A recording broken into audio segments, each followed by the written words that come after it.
जाड़े का महीना था। एक लड़की छत पर कपड़े सुखा रही थी। पड़ोस में एक लड़का राहुल, जो बाहर से आया हुआ था, सोचता है कि कितनी छोटी लड़की है ये और कितना काम कर रही है। लड़का अपनी माँ से पूछता है, माँ, ये लड़की कौन है? अंकल की बेटी है क्या? अरे नहीं बेटा, इसका नाम रिया है। ये बाल विधवा है। अंकल के जिस बेटे का कम उम्र में स्वर्गवास हो गया था, ये उसी की विधवा है। इन बच्चों का बहुत ही कम उम्र में बाल विवाह करवा दिया गया था।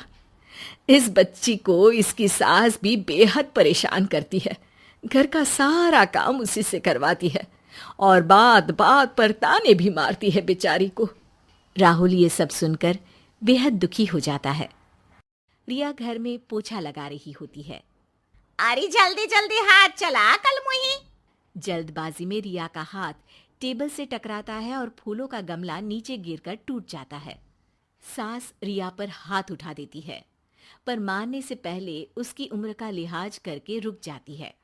अरे ये गमला तोड़ा है, उसका नुकसान तेरे घर वाले भरेंगे क्या?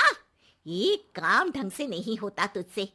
जिस दिन से इस घर में कदम पड़े हैं, इस पनौती के सिर्फ नुकसान ही नुकसान हाथ लगे हैं। मेरे बेटे को भी खा गई तेरी मनहूस छाया। अरे दफा हो जा मेरी नजरों के सामने से। और अब कमरे में बैठकर आंसुए मत बहाते रहना। बहुत काम बाकी है घर का, ठीक से करना। अब गलती हुई तो सारी रात बाहर सोएगी, समझ लेना।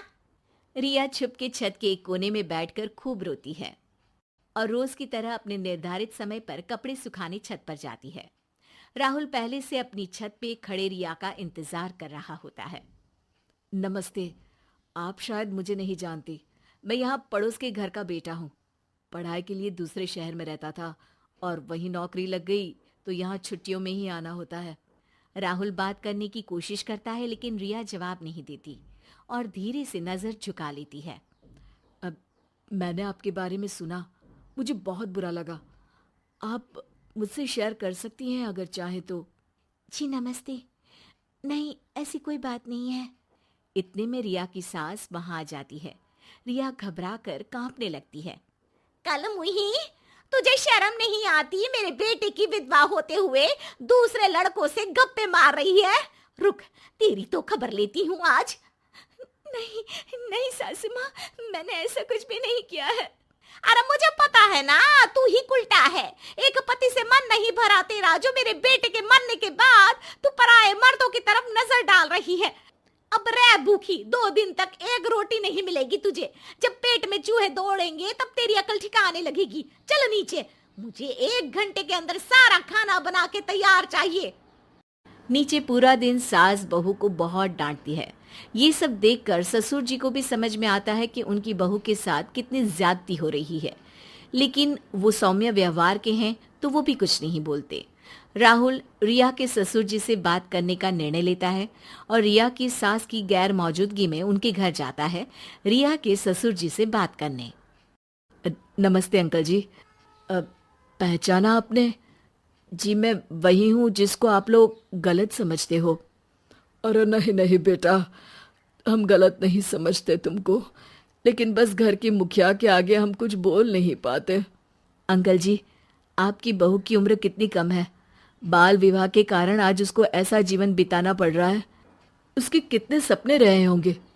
वो भी तो घूमना फिरना चाहती होगी बड़े होकर अपने पति के साथ, लेकिन जब वो बड़ी हुई तब तक तो उसके पति का मृत्यु हो चुका था।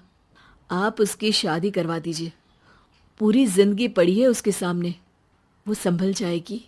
अरे बेटा, तुम तो समझते हो घर की मुखिया रिया की सासू जी है, उनके आगे बोलने की मेरी भी कभी हिम्मत नहीं हुई बेटा। अंकल, आपने कभी अपने लिए आवाज नहीं उठाई। आपकी उम्र ऐसे ही कट गई। चलिए ठीक है, आपके बेटे के मामले में आपने हिम्मत नहीं की। उसकी माँ उसको पढ़ाई के लिए दबाव डालती थी। वो नहीं समझती थी कि उसको नहीं करनी थी इंजीनियरिंग, वो गिटारिस्ट बनना चाहता था। अंकल, पढ़ाई अच्छे से नहीं कर पाया और आत्महत्या जैसा बड़ा कदम उठा लिया। भगवान न करे, लेकिन कल अगर रिया ऐसा कुछ करने को मजबूर हो जाए तो ये पछतावा आप मन से हटा पाएंगे? आज उस बच्ची के लिए आवाज उठा लीजिए अंकल, वरना आपको आपके बुढ़ापे में अफसोस होगा। आप उसकी मदद कर सकते थे। आप उसकी जिंदगी खराब होने से बचा सकते थे। ससुर जी राहुल के जाने के बाद अपनी आराम कुर्सी पर बैठकर इस बारे में बहुत सोचते हैं। रिया बिना कुछ खाए पिए घर का काम कर रही है। भूख के कारण उसको होश में होश नहीं है। ये देखकर ससुर जी कहते हैं, बस अब बहुत हो गया। बहू की नई जिंदगी शुरू होगी। इतनी कम उम्र में बहू ने वैसे ही बहुत बुरा देख लिया है। अब और तकलीफें झेलने नहीं दे सकता उसको। आज जुबान क्यों लपलपा रही है? मिर्ची खा ली है क्या? अरे भाग्यवान, अगर हमारी बेटी होती और उसके साथ ऐसा होता तो क्या तुम उसके साथ यही व्यवहार करती? क्या तुम नहीं चाहती कि वो अपनी आगे की जिंदगी संभल पाए? अब बस पे करो। मैंने इतने साल कुछ नहीं कहा, लेकिन आज मेरे सब्र की सीमा पार हो गई है। रिया की सास हैरान रह जाती है। वैसे तो हर दिन इस घर से आवाजें उठती थी। रिया के रोने की आवाज, उसकी चीख की आवाज, सास के डांटने की आवाज, लेकिन पहली बार किसी ने गलत के खिलाफ आवाज उठाई थी। अगले दिन जब रिया छत पे गई तो उसने राहुल को वहां अखबार पढ़ती देखा और हिम्मत करके कहा, थैंक यू। राहुल भरे हुए मन से खुशी से मुस्कुराया और बदले में रिया भी, ये जानते हुए भी अब ये मुस्कुराहट हमेशा उसके चेहरे पर बनी रहेगी।